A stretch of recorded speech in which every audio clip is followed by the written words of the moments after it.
I'm going to do something a little bit different. I'm going to talk to you a little bit about what makes a great business coach. So this is going to be a great video for you if you're thinking of becoming a coach, or even if you're thinking about hiring a coach.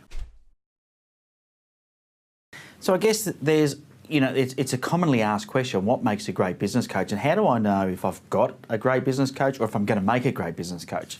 And once again, I'm very mindful that you may be coming from either one angle or the other, and that is you're either thinking about becoming a coach and embarking on that journey, or you're thinking about engaging a business coach to help you grow your business, and you're wondering, well, okay, what is it that actually makes a good business coach? And I've really got 6 key things that I'm going to run through with you today when I look at all the great coaches that I currently have in my team, but also all the great coaches that I've worked with over the years, and what were some of their key attributes and what it was that made them a great coach. Well, the first thing I think that's paramount, the very first key attribute, is that they have a positive attitude. And one of the things is if you're going to fail if you don't try. And we have a saying which is the only failure is the failure to participate. And what that means is if you don't give it a go, if you do nothing at all, well, that's the true failure.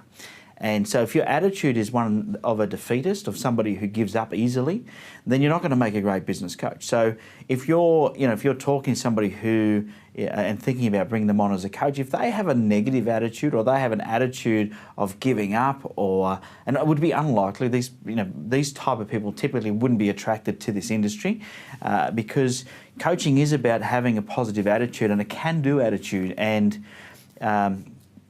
when I listen to a lot of different podcasts, and I was listening to an interview just this morning, in fact, funnily enough, but it was this woman that was being interviewed said there was one key thing she learnt from her upbringing, her growth, was that a saying, and it was that if you can't find a way, make a way.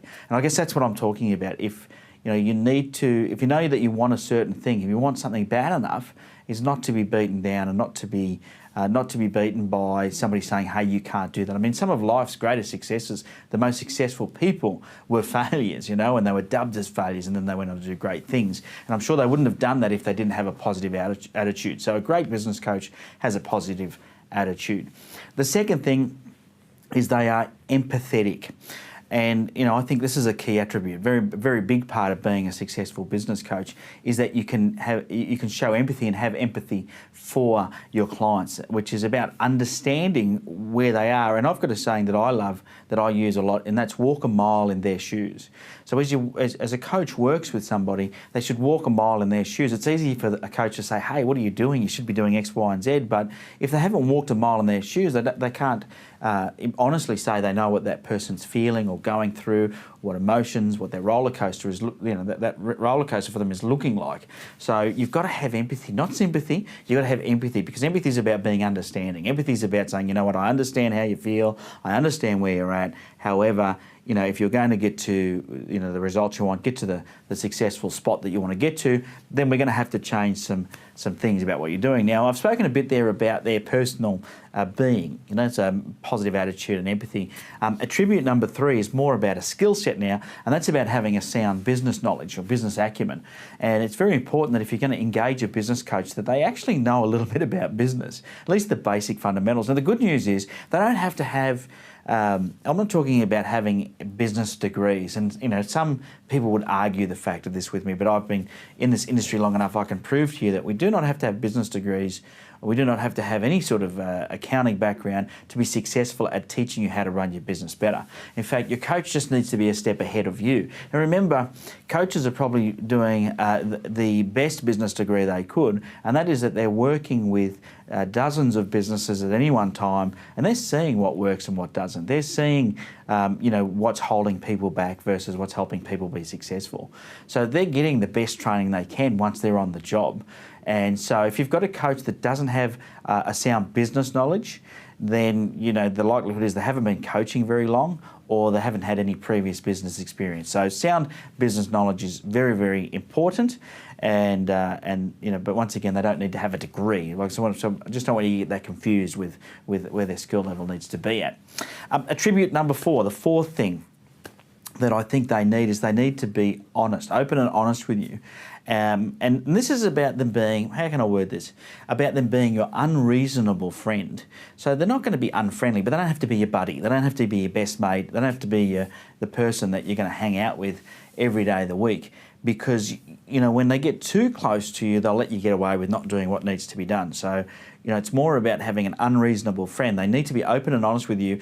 As much as it may hurt for you to hear the truth, sometimes that's what they've got to do. So it's got to be a person, your business coach has got to be a person that can tell you the truth no matter what, okay? And it's not for the sake of just being, you know, facetious or you know, antagonising. It's about helping you. So if a coach understands that by telling you the truth, it's going to help you see what it is you're doing wrong or what you could change to get a better result, well, that makes a good business coach. So you want someone who's open and honest, who's not going to be your friend. I always say to people, if you just want a friend, go down to the pub. A friend will cost you a schooner. You know, so there you go. There's my tip on getting friends.